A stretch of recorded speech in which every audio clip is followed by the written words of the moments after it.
Assalamualaikum warahmatullahi wabarakatuh. Halo semua, perkenalkan nama saya Farah Fauzia, NIM 2010102034 dari program studi akuntansi. Dalam video ini saya akan menjawab pertanyaan ujian akhir semester mata kuliah Kepemimpinan dan Manajemen dengan dosen pengampu Ibu Febrianti Yuli Satriani SPDI MPD. Mari kita lanjut ke videonya. Pertanyaan pertama, sejak masa social distancing ini bermunculan figur pemimpin di berbagai bidang beserta kebijakan, inovasi, dan tindakannya yang dapat bermanfaat bagi banyak orang untuk dapat terselamatkan dari ancaman penyakit dan kematian. Siapa sajakah mereka? Sebutkanlah seorang pemimpin dalam negeri dan seorang pemimpin di luar negeri lengkap dengan menjelaskan kebijakan atau inovasi atau tindakannya yang menurut Anda paling baik. Untuk jawabannya, pemimpin dalam negeri yang menurut saya sudah baik dalam mengeluarkan kebijakan, inovasi, dan tindakan adalah Bapak Haji Ganjar Pranowo SH MIP. Beliau merupakan Gubernur Provinsi Jawa Tengah. Program kebijakan, inovasi, dan tindakan yang dibuat oleh beliau antara lain yang pertama melakukan penyuluhan langsung. Sejak masa social distancing, Bapak Ganjar Pranowo aktif melakukan edukasi terhadap masyarakatnya dengan terjun langsung ke perkampungan-perkampungan di Jawa Tengah. Yang kedua, memproduksi APD atau alat pelindung diri.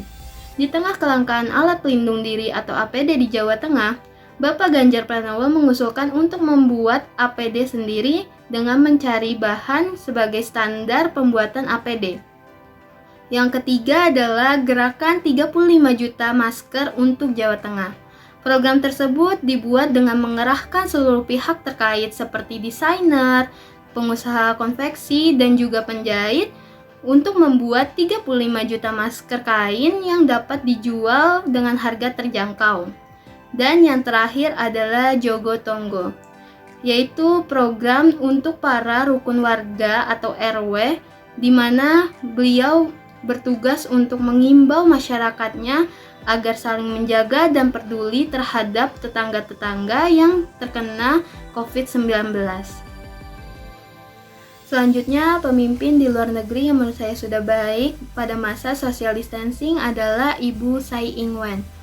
Beliau merupakan presiden dari negara Taiwan. Program kebijakan, inovasi, dan tindakan yang dibuat oleh beliau antara lain yang pertama, mengaktifkan pusat komando epidemi negara Taiwan sejak masa social distancing, serta melakukan pembatasan perjalanan dan karantina. Yang kedua, melakukan langkah-langkah pembersihan di tempat umum, seperti mendisinfeksi area-area publik dan bangunan-bangunan. Dan yang terakhir, mampu mengirim jutaan masker ke negara-negara yang terdampak pandemi dengan parah, seperti Amerika dan Eropa. Dari kebijakan, inovasi, dan tindakan yang dilakukan pemimpin untuk menghadapi pandemi COVID-19, baik dari dalam negeri seperti Bapak Ganjar Pranowo dan di luar negeri seperti Ibu Tsai Ing-wen, sudah menunjukkan bahwa beliau merupakan pemimpin yang baik, di mana beliau mampu menjadi contoh, merangkul, dan mengawasi masyarakatnya agar tidak terkena ancaman penyakit dan kematian. Pertanyaan kedua, dunia bisnis tidak luput dari dampak social distancing. Belakangan ini banyak siasat yang dilakukan oleh perusahaan dalam usaha untuk tetap survive menghasilkan income tanpa perlu memberlakukan pemecatan terhadap karyawannya. Bahkan ada perusahaan yang melakukan re-engineering secara radikal yang menghasilkan keuntungan yang besar, tidak hanya survive tetapi shifting from good to great. Jelaskan langkah-langkah apa yang akan Anda ambil apabila Anda adalah seorang pemimpin perusahaan pada sektor berikut. A. Perhotelan, B. Kedai kopi dan kuliner, C. Retail pakaian. Untuk jawabannya, dalam sektor perhotelan, langkah yang akan saya ambil untuk tetap survive menghasilkan income tanpa memberlakukan pemecatan karyawan antara lain, yang pertama, tetap mengoperasikan hotel dengan menjalankan protokol kesehatan seperti menyediakan hand sanitizer, melakukan pengecekan suhu tubuh pada tamu, dan juga melakukan penyemprotan disinfektan di setiap kamar dan ruangan. Langkah kedua yaitu bertransformasi digital. di mana saya akan memanfaatkan digital marketing untuk melakukan promo-promo yang menarik melalui e-commerce. Selanjutnya, dalam sektor kuliner, langkah pertama yang akan saya lakukan adalah membuat produk substitusi atau menciptakan supporting produk yang merupakan pengganti dari produk utama. Contohnya, ketika saya memiliki kedai kopi, maka saya akan menjual bubuk kopi melalui media sosial seperti Instagram dan juga TikTok. Selanjutnya, langkah kedua yaitu bertransformasi digital, di mana saya akan menjual produk saya dengan menggunakan digital marketing seperti Shopee, Tokopedia, Lazada, dan lain-lain. Dan yang terakhir, dalam sektor retail pakaian, langkah pertama yang akan saya lakukan adalah bertransformasi digital, di mana saya akan memanfaatkan platform digital untuk memasarkan produk saya. Dan yang kedua, menggunakan jasa endorse influencer di media sosial. Pertanyaan ketiga, perkuliahan di Universitas Teologi, terutama mata kuliah Kepemimpinan dan Manajemen, di masa pandemi COVID-19 tetap berlangsung dengan baik. Pengalaman dan ilmu pengetahuan apa saja yang Anda rasakan manfaatnya sebagai mahasiswa? Bagaimana Anda dan kelompok Anda tetap belajar dan mengerjakan semua tugas yang diberikan? Ceritakan kemudahan dan kesulitannya.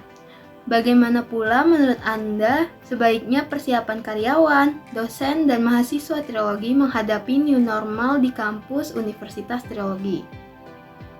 Untuk jawabannya, pengalaman dan ilmu yang saya dapatkan dalam mata kuliah Kepemimpinan dan Manajemen antara lain yang pertama, membangun kepercayaan diri. Dalam perkuliahan kepemimpinan melatih saya untuk mengemukakan pendapat di depan kelas. Yang kedua yaitu pengalaman dalam organisasi atau kelompok. Dalam menjalankan mata kuliah kepemimpinan, saya dapat mempraktikkan langsung bagaimana harus bersinergi dalam sebuah kelompok dengan menghadapi perbedaan yang ada. Seperti saya harus belajar menghadapi perbedaan pendapat antara setiap anggota kelompok. Dan yang terakhir adalah menantang diri untuk berkembang atau keluar dari zona nyaman. Seperti yang dikatakan oleh Ibu Febri, ketika kita ingin menjadi orang yang sukses dan maju, maka kita harus mampu keluar dari zona nyaman kita, di mana kita harus berani mengemukakan ide atau pendapat di dalam sebuah kelas atau forum. Selanjutnya, bagaimana saya dan kelompok saya untuk tetap belajar dan mengerjakan semua tugas yang diberikan. Tentunya kita sebagai mahasiswa sudah menjadi kewajiban kita untuk tetap belajar dan mengerjakan semua tugas yang diberikan oleh dosen. Untuk diri saya sendiri, biasanya saya akan mencari referensi lain untuk memenuhi materi yang sudah disampaikan oleh dosen, sedangkan dengan berkelompok, biasanya akan dilakukan diskusi melalui Zoom untuk membahas tugas-tugas dan juga materi yang akan disampaikan pada saat presentasi. Nah, dari hal tersebut dalam berkelompok, kemudahan yang saya rasakan ialah ketika tugas cepat selesai, di mana kita membagi tugas secara merata dan mendiskusikannya secara bersama. Selanjutnya, untuk diri saya sendiri, kemudahan yang saya rasakan pada saat mata kuliah kepemimpinan yaitu saya mampu memahami materi yang telah disampaikan oleh Ibu Febri dan teman-teman, serta saya mampu mengaplikasikan materi-materi tersebut ke dalam kehidupan sehari-hari saya. Untuk kesulitannya, dalam berkelompok biasanya terjadi miskomunikasi karena dilakukannya secara daring, maka dari itu terdapat kesalahpahaman sehingga sulit untuk menemukan titik terangnya.